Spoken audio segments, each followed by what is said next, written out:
지금 나스닥은 계속 오르고 있는데 사상 최고가 막 경신하고 축제 분위기잖아요. 근데 비트코인은 지금 어제도 좀 또 떨어지고 계속해서 하락하고 있단 말이에요. 이 원인은 채굴자 매도 때문에 그렇다고 보시면 됩니다. 10월까지는 계속해서 빠지거나 횡보장이 계속되거나 할 수 있다고 생각합니다. 한 최대 한 까지는 빠질 수도 있어요. 올해 안에는 좀 본격적인 상승이 시작되지 않을까. 그리고 최고점은 내년 중에 찍게 되지 않을까, 뭐 그렇게 생각하고 있습니다. 지금 가격보다는 2배 이상은 더 올라갈 것 같아요.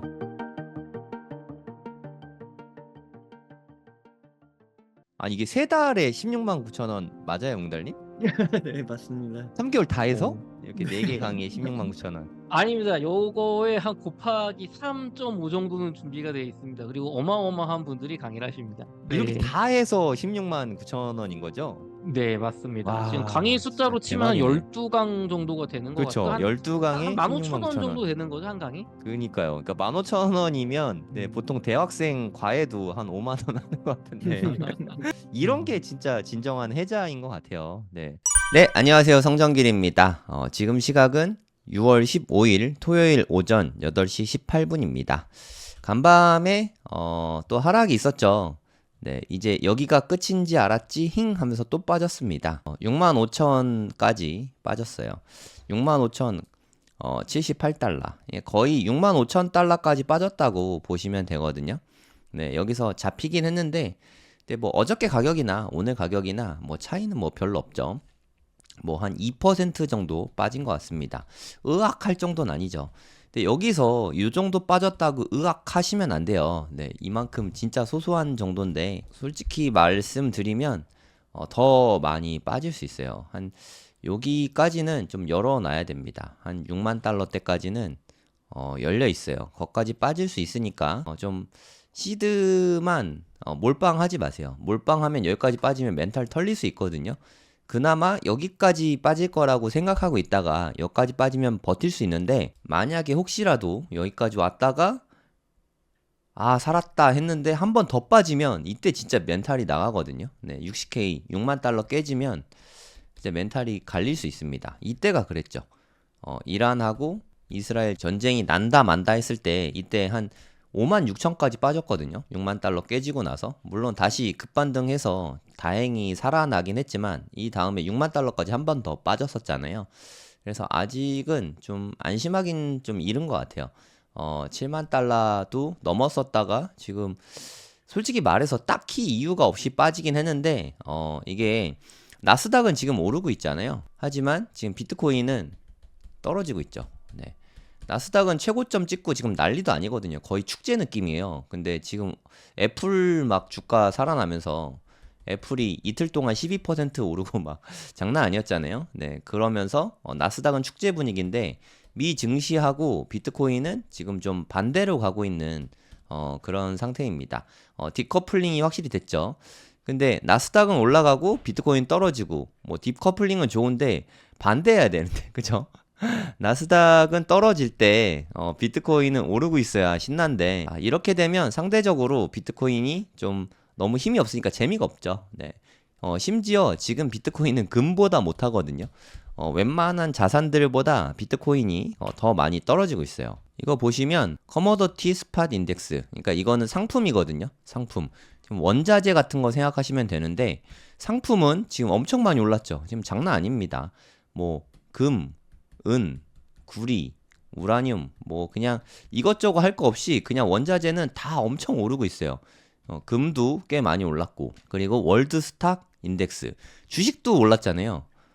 본드 인덱스, 그러니까 본드는 좀 너무 본드 같으니까 네, 편집해 주세요. 네, 본드 인덱스, 채권입니다. 채권은 약간 마이너스예요. 하지만 요 정도 마이너스는 우습죠. 네, 비트코인은 엄청나게 마이너스입니다. 네, 지금 한 마이너스 5%요 정도. 최악이죠. 네, 비트코인이 제일 별로입니다. 비트코인이 요 정도인데 알트코인은 한 이 정도 왔다고 보시면 돼요. 상당히 좀 상대적으로 떨어지고 있어서 좀 박탈감이 더 심할 수 있을 것 같아요. 그러니까 내가 차라리 주식이나 투자할 걸 좀 근본 없는 비트코인 투자했네 하고 후회하시는 분들도 좀 있으실 것 같아요. 근데 이게 사실 뭐 어느 정도는 예견돼 있던 거긴 하죠. 지금 4월 20일이었잖아요. 반감기가 4월 20일이었는데 대체로 한 3개월에서 6개월 정도는 좀 힘을 못 씁니다. 하락도 좀 있을 거고 요 정도는 좀 열려 있다고 보는 게 맞는 것 같아요. 한 10월까지는 계속해서 빠지거나 횡보장이 계속되거나 할 수 있다고 생각합니다. 한 최대 한 52,000까지는 빠질 수도 있어요. 여기까지는 진짜 안 왔으면 좋겠는데 가능성은 있습니다. 그래서 저는 갖고 있는 현금을 비트코인 매수는 여기 올 때까지는 추가 매수는 안 할 거예요. 그래야 심리적으로 안정감이 오거든요. 현금을 보유하고 있어야 심리적인 안정감이 생깁니다. 내가 지금 가격이 나쁜 건 아닌데 좋긴 하거든요. 근데 여기서 몰빵해서 다 털어 넣잖아요. 거기서 또 하락하면 멘탈이 갈립니다. 여기까지 오면 사야지 하고 여기서 사면은 거기서 또 빠지면은 또 멘탈이 갈려요. 그래서 현금은 진짜 최후의 보루입니다. 특별한 무언가가 일어나기 전까지는 갖고 있어야 되는 한 20% 정도 현금, 추천하는 건 한 30% 정도? 요 정도가 있어야 심신의 안정을 느낄 수 있거든요. 그리고 우리가 살면서 급한 돈들이 필요할 때가 있잖아요. 현금이 없으면 이거를 시세가 낮을 때, 예를 들어 비트코인 여기 왔으면 비트코인 사야 될 때인데 오히려 팔아야 될 수 있거든요. 급전이 필요해서. 그래서 현금은 꼭 있어야 됩니다. 급전은 우리가 살면서 늘 필요하니까 현금을 한 20-30% 정도는 꼭 보유하고 있으시면 좋겠어요. 그리고 52,000까지는 빠질 수도 있습니다. 솔직히 여기까지 올 가능성은 뭐 한 5% 미만이라고 생각하거든요. 그리고 여기까지 정도는 뭐 그래도 한 20% 정도는 가능성 있다고 생각해요. 여기를 깰 수도 있습니다. 그건 뭐 모르는 거니까 가능성은 열어두고 투자하시기 바랍니다. 하지만 굳이 내가 난 매수 끝났다 하시는 분들은 그냥 걱정 안 하셔도 될 것 같아요. 그냥 계속 들고 가도 되지 않나 뭐 그런 생각이 듭니다. 그러니까 원래는 제가 여름쯤에 한 7, 8월 정도에는 좀 반등할 거라고 생각을 했는데 최고점 넘을 거라고 생각했거든요. 하지만 지금 분위기가 올해 연내에 원래 9월쯤에 첫 번째 금리 인하가 되지 않을까 뭐 이런 생각이 들었었는데 이게 좀 힘들어진 것 같아요. 그래서 좀 비트코인도 힘이 없는 것 같고 나스닥은 힘이 좋죠. 네, 할 말이 없긴 한데 하여튼 9월에 인하가 될 걸로 예상을 전 했었는데 이게 좀 힘들어진 것 같습니다. 그러니까 연내 한 번 정도, 뭐 한 11월이나 12월, 뭐 겨울쯤에 하겠죠. 이게 한 번 정도밖에 안 하면은 한 10월까지는 좀 일단 기다리는 게 맞는 것 같다. 10월에서 한 11월까지는 더 기다려야 될 것 같습니다. 더 많이 길어졌죠. 지루한 장세가 더 이어질 가능성이 꽤 있을 것 같아요. 물론 비트코인이라는 게 갑자기 7월 달에 빡 하고 오를 수도 있죠. 하지만 그걸 기대하고 있으면 마음이 힘들잖아요. 그러니까 마음은 11월에서 12월까지 이렇게 열어두고 있지만 이 전에 되면 뭐 그냥 땡큐인 거죠. 그래서 이때까지는 좀 심적으로는 좀 기다려야 될 것 같다. 그리고 금리 인하를 안 하는 건 아니잖아요. 뭐 연내 만약에 한 번도 안 했다. 그러면 2024년은 쭉 동결이다. 이것도 뭐 상승장이 늦어지긴 하겠지만 그럼 2025년에 더 좋겠죠. 네. 그러면 진짜 지금 우리가 생각하는 것보다 더 큰 금액까지 오를 수 있다고 생각합니다. 그래도 한 1년 정도 두고 투자하시는 거면 크게 상관은 없다고 생각해요. 그러니까 금리 인하 처음 하는 게 9월이든 뭐 11월이든 뭐 한 두세 달밖에 차이 안 나지 않습니까? 뭐 큰 차이는 아니니까. 근데 계속 밀리고 있으니까 좀 심적으로 불안하긴 하죠. 원래는 6월에 한다고 했다가 그리고 이제 9월에 한다고 했다가 자칫하면 이제 11월까지 밀릴 수 있는 이런 상황이니까. 그리고 어쩌면 25년이 되어야 첫 번째 금리 인하가 시작될 수도 있으니까 좀 불안한 상황이긴 맞는 것 같아요. 하지만 우리는 그냥 기다리면 됩니다. 이게 우리가 할 수 있는 최선이죠. 현금을 보유하고 물타기 너무 빨리 하지 마세요. 네, 그냥 내가 만약에 시드에 80% 현재 들어가 있다. 아니면 난 100% 들어가 있다. 그러면 물타기 굳이 하지 마시고 시세도 자주 안 보는 게 좋은 것 같아요. 이게 떨어지고 있을 때 시세 보면 되게 불안하거든요. 그리고 여기 이게 딱 깨지는 순간 이제 심적으로 타격이 와서 이때 패닉셀 하게 되거든요. 이게 정말 최악의 선택이죠.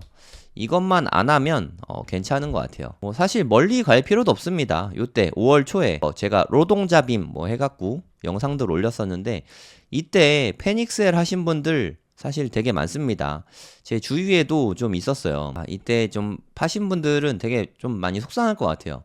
지금 뭐 여기까지 올랐다가 72,000까지 갔다가 빠졌어도 지금 66,000이잖아요. 요때 매도 하신 분들은 많이 속상할 수 있죠. 그럼 대체 왜 이렇게 많이 빠지냐? 나스닥은 올라가는데 왜 비트코인 빠지냐? 이거는 뭐 어저께 방송에서 말씀드렸지만 채굴자들이 지금 너무 힘듭니다. 채굴자 물량들이 되게 많이 나오고 있어요. 심지어 지금은 해시레이트까지 내려가고 있는 그런 상태입니다. 네, 여기 보면 비트코인 네트워크 해시레이트가 나오거든요. 그러니까 채굴자들이 얼마나 생산 원가라고 생각하시면 돼요. 얼마나 돈이 많이 들어서 비트코인을 캐고 있나.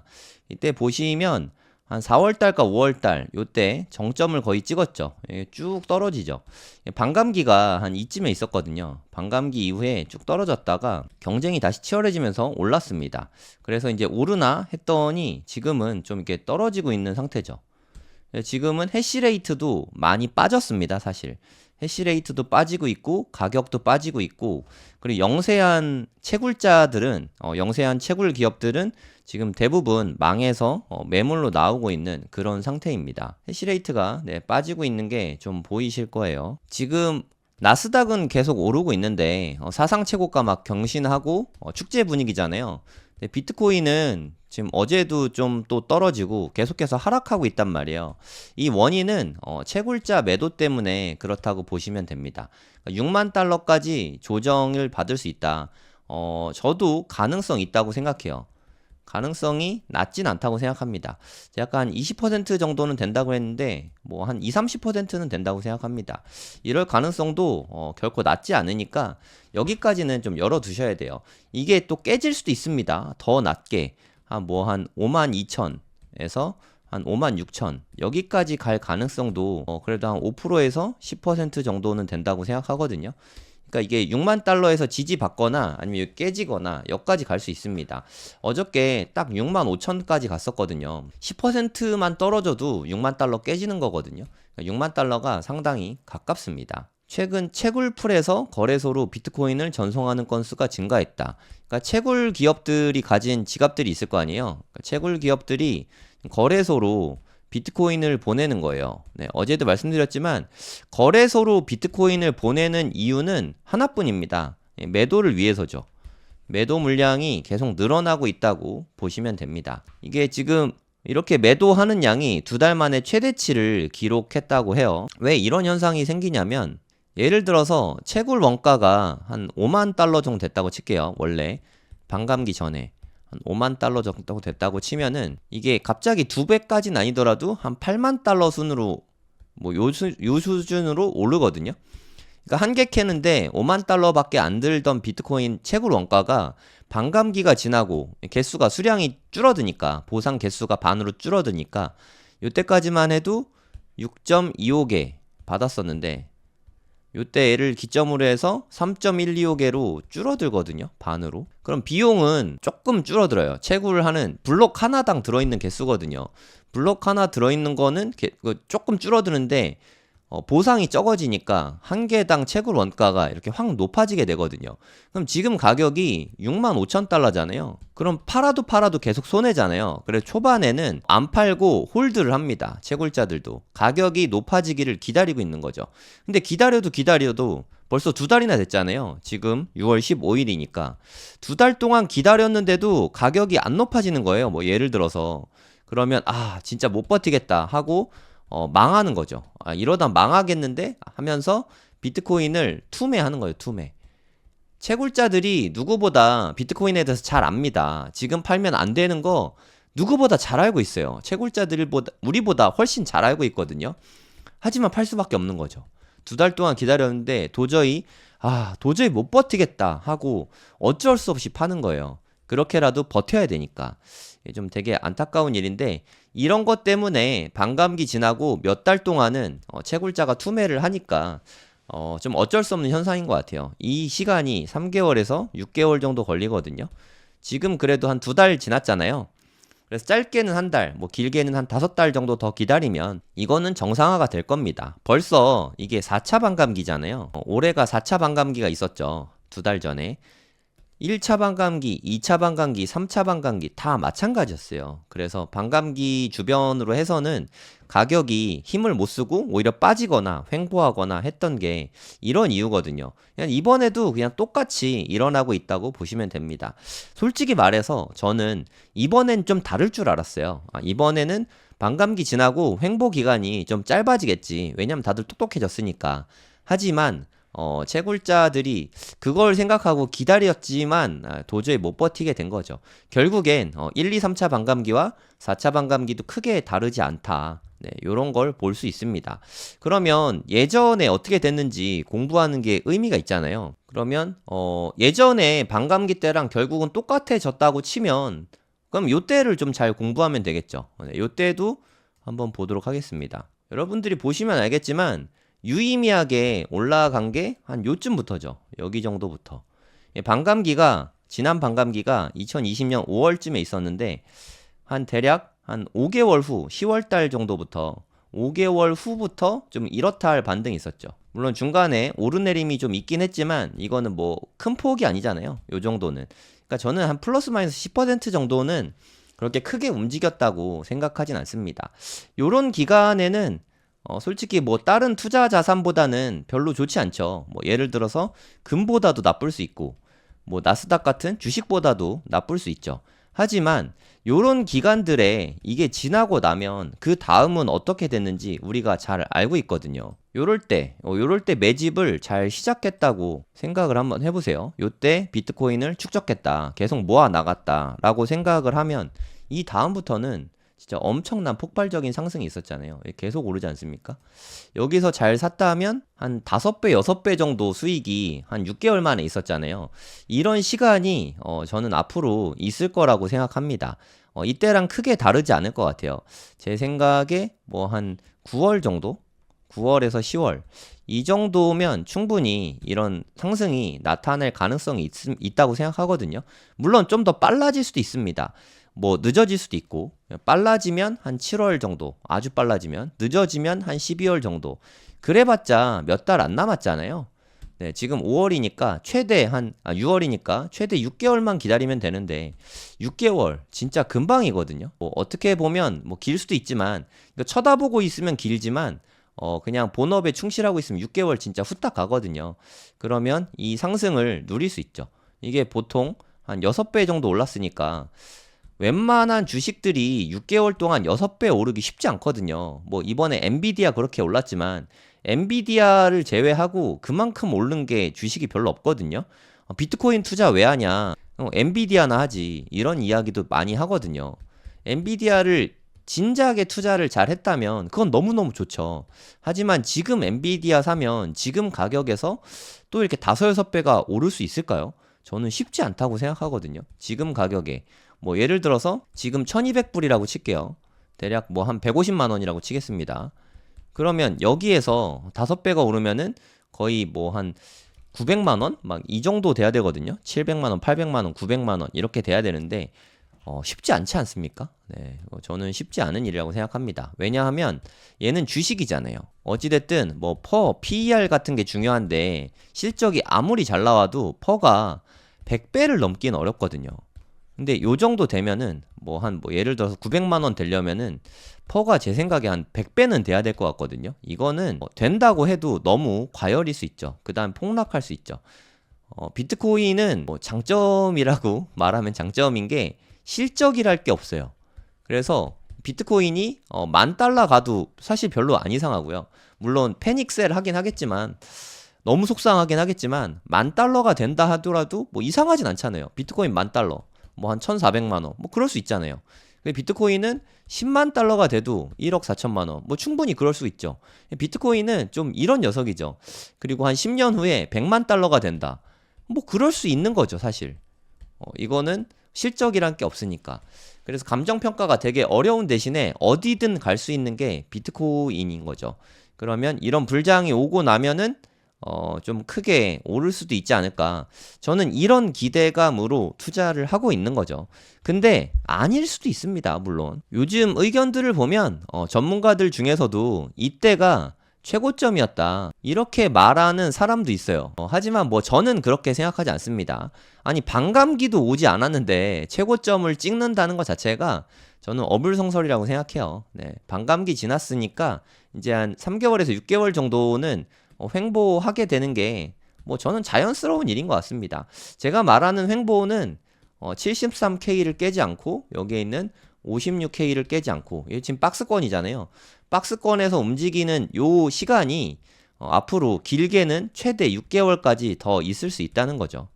그냥 요 안에서는 저는 같은 시나리오라고 생각합니다. 여기서 뭐 1, 2%더 떨어지고 오르고 그게 뭐 그렇게 중요한지 모르겠어요. 네, 언제 올지는 모르겠지만 올해 안에는 좀 본격적인 상승이 시작되지 않을까.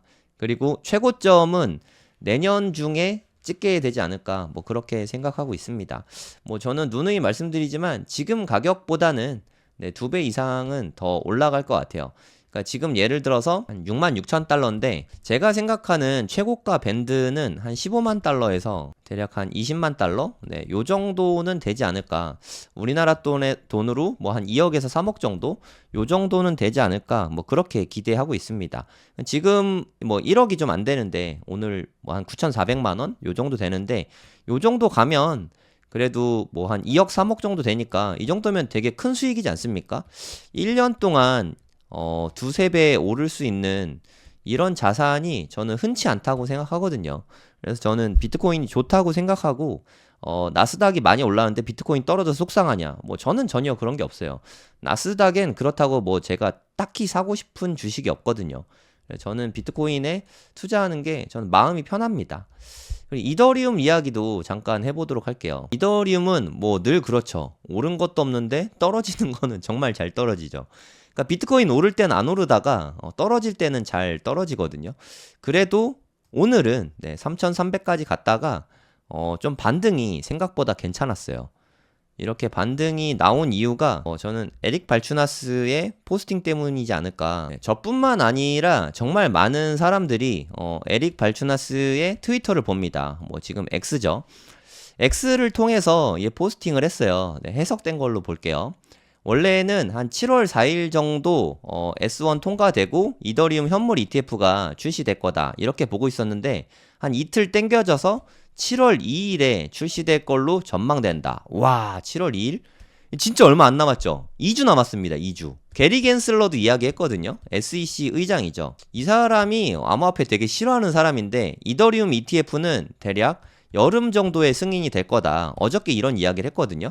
여름이 너무 넓잖아요. 6, 7, 8인데 그러면 언제냐 이게 저도 궁금했는데 에릭 발추나스가 그거를 조금 더 명확하게 해준 거죠. 7월 4일은 이때 뭐 미국 독립기념일 아닌가? 이때보다 2일 앞당겨진 거죠. 7월 2일. 7월 2일이면 지금부터 한 17일밖에 안 남았습니다. 진짜 얼마 안 남았죠. 그래서 이더리움이 많이 오른 것 같아요.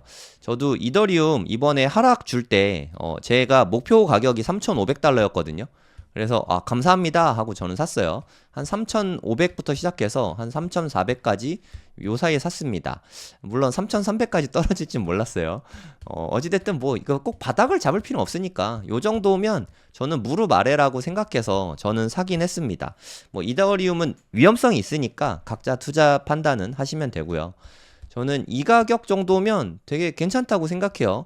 그러면 이게 7월 2일 날 ETF가 승인이 결정이 된다고 치면, 그러니까 거래가 시작된다고 치면 S1 서류 통과돼서 그 전부터 오르는 게 보통이거든요. 하지만 이더리움은 아직 그닥 뭐 뚜렷하게 오른 게 없어요. 그러니까 물론 2,800이었던 게 지금 뭐 한 3,400 정도 되면은 한 600 정도 오른 거긴 하지만 꼴랑 20% 올랐거든요. 이게 진짜 이더리움 떨어진 거 생각하면 고점 3월달 고점도 회복을 못했거든요. 이더리움 ETF 승인은 진짜 엄청나게 큰 뉴스인데도 불구하고 거의 오른 게 없습니다. 이더리움은 올해 왜 이렇게 늘 불쌍하죠? 예, 올해 좀 불쌍한 것 같아요. 상대적으로 솔라나한테도 까이고 뭐 비트코인한테는 원래 까이고 좀 늘 까이는 뭐 그런 해인 것 같습니다. 이렇게 불쌍할 때 투자하는 것도 저는 나쁘지 않다고 생각합니다. 그래서 일단 2주밖에 안 남았으니까 이건 닥친 일이거든요.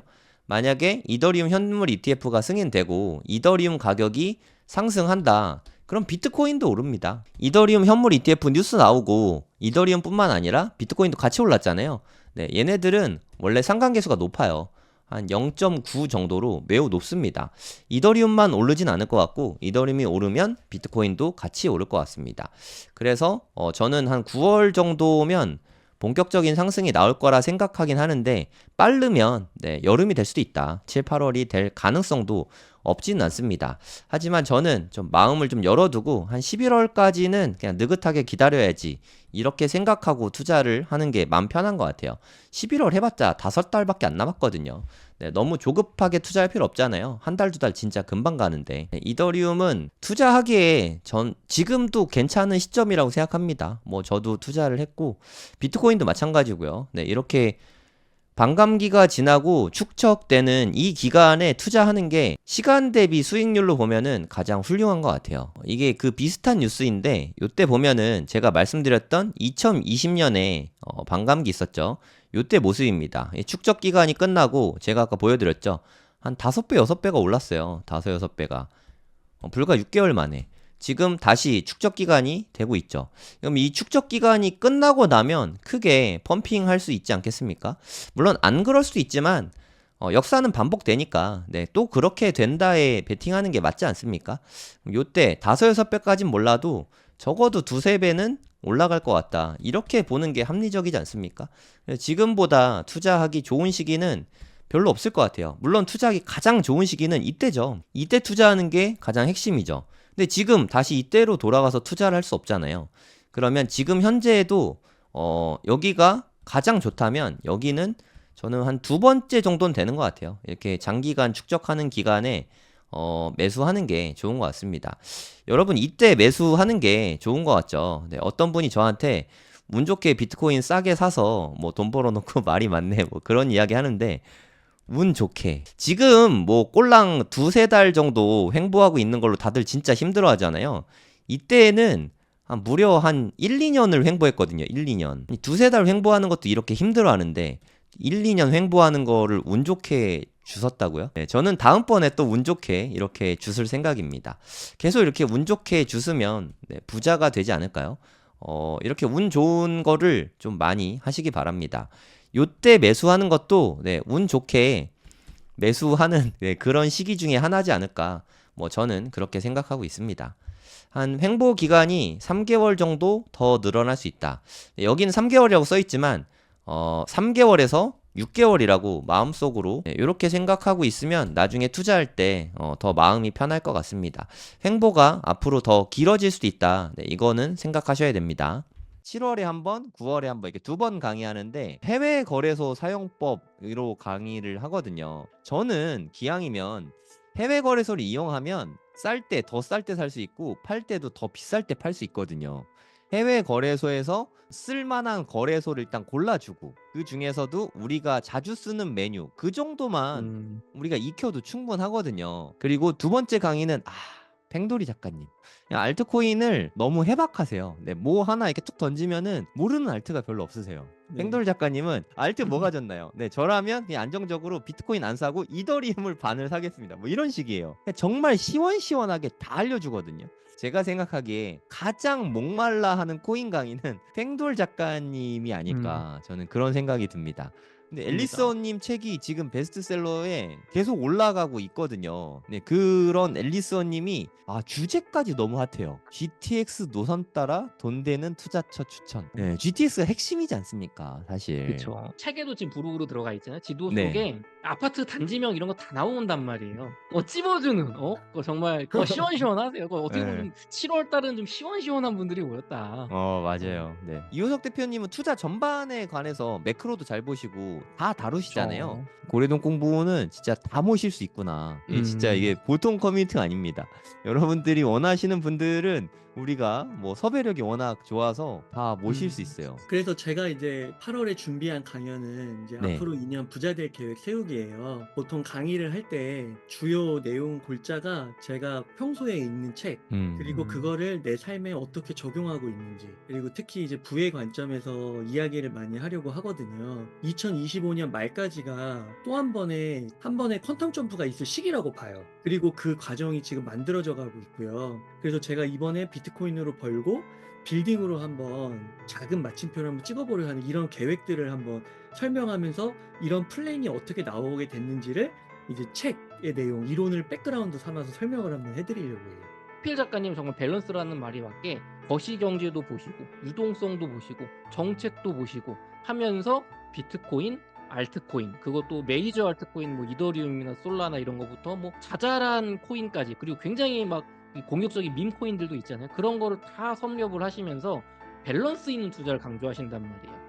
무조건 알트만 하면 안 된다. 그렇다고 비트코인만 해서는 안 된다. 선견지명이라고 할까? 그게 있으신 분이니까 저는 정말 기대하고 있습니다. 막내 아들이 엄마한테 차근차근 알려주듯이 뭐 이런 느낌으로 강의를 해주시거든요. 그게 호필 작가님의 가장 장점이라고 생각합니다.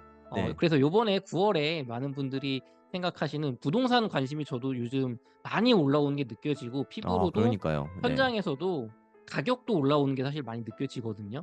이 24년 9월 시점에 2025년을 맞아서 내 집 마련을 하시려는 분들, 무주택자분들 혹은 네. 1주택자인데 갈아타시려는 분들, 일시적 1가구 2주택으로 좀 재산을 불려보시려는 분들, 이런 분들에게 꿀팁을 좀 드릴 수 있는 좀 구체적인 방법. 네, 저는 항상 월급쟁이의 입장에서 큰 어떤 노동소득이 많지 않는 분들, 평범한 분들을 대상으로 하니까 한 200에서 300만 원 정도 버시는 분들 충분히 따라 하실 수 있는 그런 현실적인 부동산 강의 좀 준비하고 있습니다.